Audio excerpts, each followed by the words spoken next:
Hello दोस्तों, नमस्कार। आपका हमारे यूट्यूब चैनल पर स्वागत है। अगर आप भी गवर्नमेंट जॉब की तैयारी कर रहे हैं तो आप हमारे प्लेलिस्ट में जा कर के सभी प्रकार के प्रैक्टिस सेट सॉल्व कर सकते हैं और अपने तैयारी को मजबूत बना सकते हैं। तो आइए देखते हैं इतिहास का एक और नया प्रैक्टिस सेट। किस देवता के लिए ऋग्वेद में पुरंदर शब्द का प्रयोग हुआ है? ऑप्शन है वरुण, इंद्र, राम, कृष्ण। तो इंद्र देवता के लिए ऋग्वेद में पुरंदर शब्द का प्रयोग हुआ है। शुल्ब सूत्र किस विषय से संबंधित पुस्तक है? गणित, संस्कृत, ज्योतिष या ज्यामिति? तो शुल्ब सूत्र ज्यामिति विषय से संबंधित पुस्तक है। ऑप्शन डी आपका राइट आंसर हो जाएगा। अष्टोमा सद्गमय कहाँ से लिया गया है? ऑप्शन है अथर्ववेद, यजुर्वेद, ऋग्वेद या उपनिषद। तो अष्टोमा सद्गमय ऋग्वेद से लिया गया। ऑप्शन सी आपका राइट आंसर हो जाएगा। धर्मशास्त्रों में भूराजस्व की दर क्या है? ऑप्शन है 1/2, 1/4, 1/6, 1/5। तो धर्मशास्त्रों में भूराजस्व की दर 1/6 है। ऑप्शन सी आपका राइट आंसर हो जाएगा। प्राचीन भारत में निष्क नाम से क्या जाने जाते थे?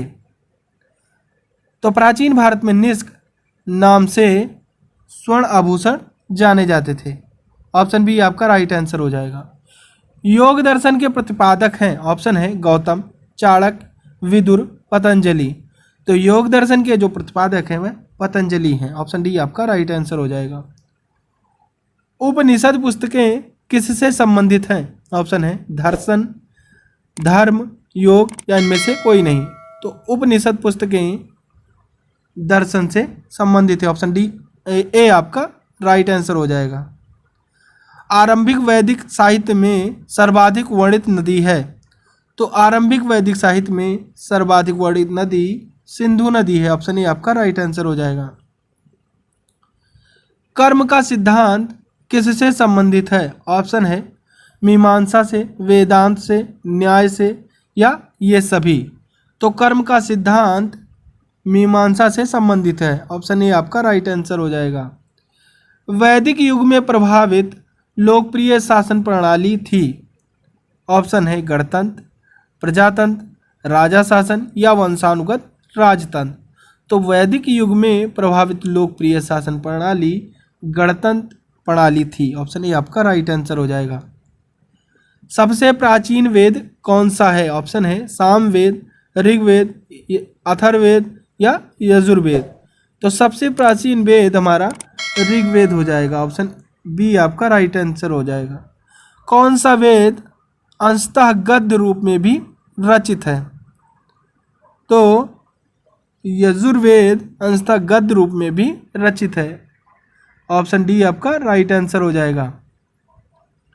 निम्नलिखित में से कौन सी स्मृति प्राचीनतम है?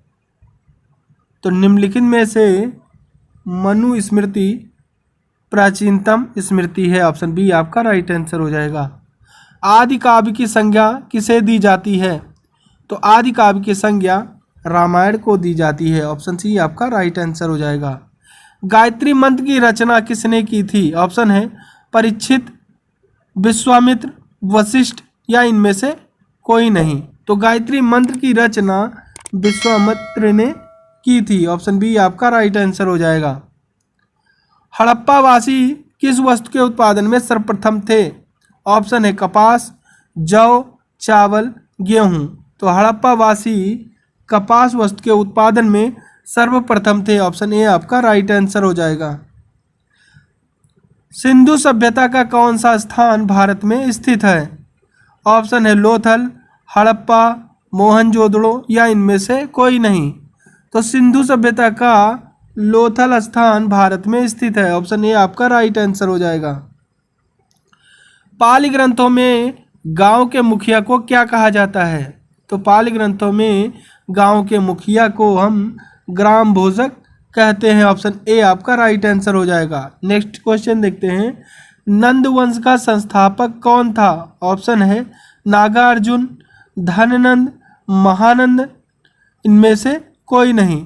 तो नंद वंश का संस्थापक महानंद था। ऑप्शन सी आपका राइट आंसर हो जाएगा। सिकंदर ने भारत पर कब आक्रमण किया? ऑप्शन है 330 ईसा पूर्व, 325 ईसा पूर्व, 326 ईसा पूर्व या 300 ईसा पूर्व।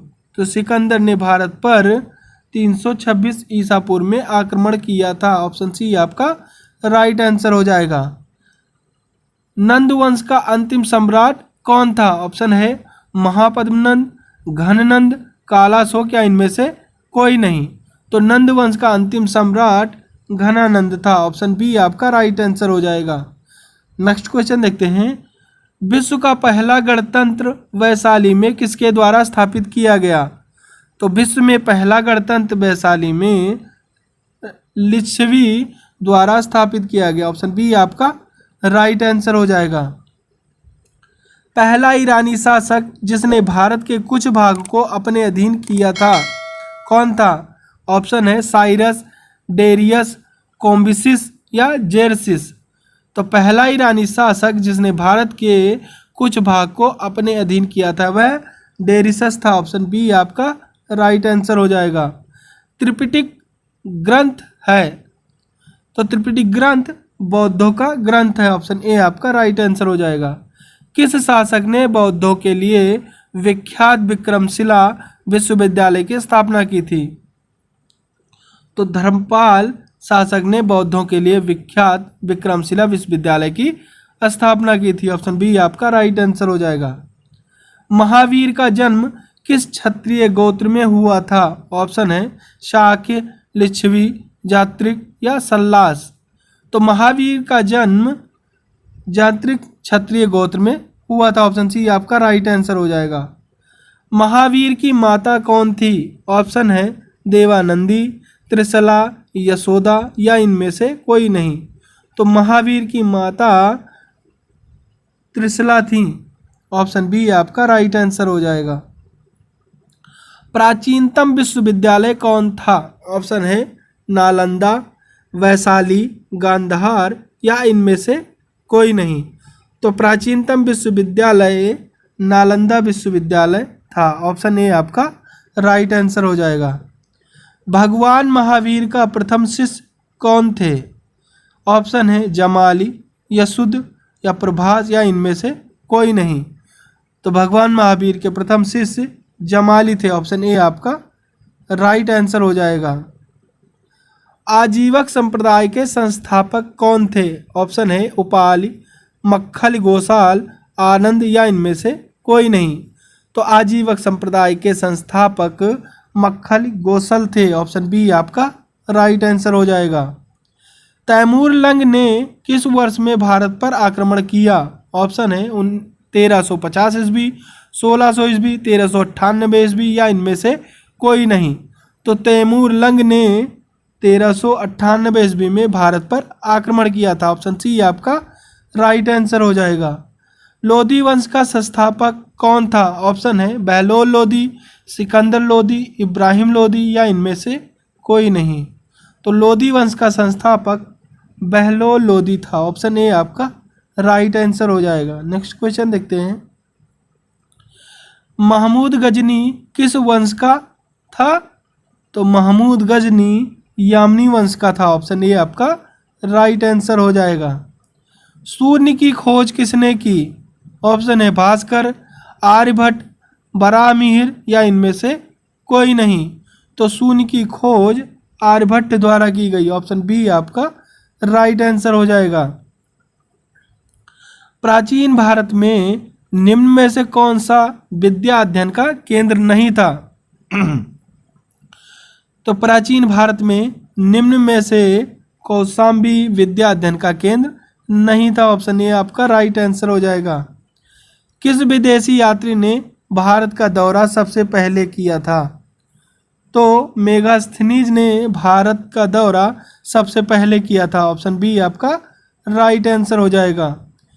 किस व्यक्ति को द्वितीय अशोक कहा जाता है? ऑप्शन है हर्षवर्धन, चंद्रगुप्त मौर्य, समुद्रगुप्त या इनमें से कोई नहीं। तो हर्षवर्धन को द्वितीय अशोक कहा जाता है। ऑप्शन ए आपका राइट आंसर हो जाएगा। हर्षवर्धन अपनी धार्मिक सभा कहाँ किए थे? तो हर्षवर्धन अपनी धार्मिक सभा प्रयाग में किए थे। ऑप्शन ए आपका राइट आंसर हो जाएगा। नेक्स्ट क्वेश्चन देखते हैं। मिहिर कुल का संबंध था, तो मिहिर कुल का संबंध हूण से था। ऑप्शन ए आपका राइट आंसर हो जाएगा। नेक्स्ट क्वेश्चन देखते हैं। बाणभट्ट किस सम्राट के राजदरबारी कवि थे? तो बाणभट्ट हर्षवर्धन के राजदरबारी कवि थे। ऑप्शन सी आपका राइट आंसर हो जाएगा। तो thanks for watching my video. अगर आपको हमारे वीडियो पसंद आया हो तो प्लीज़ इसे लाइक शेयर कमेंट जरूर करें और चैनल पर नए हैं तो सब्सक्राइब करना बिल्कुल ना भूलें। Thank you.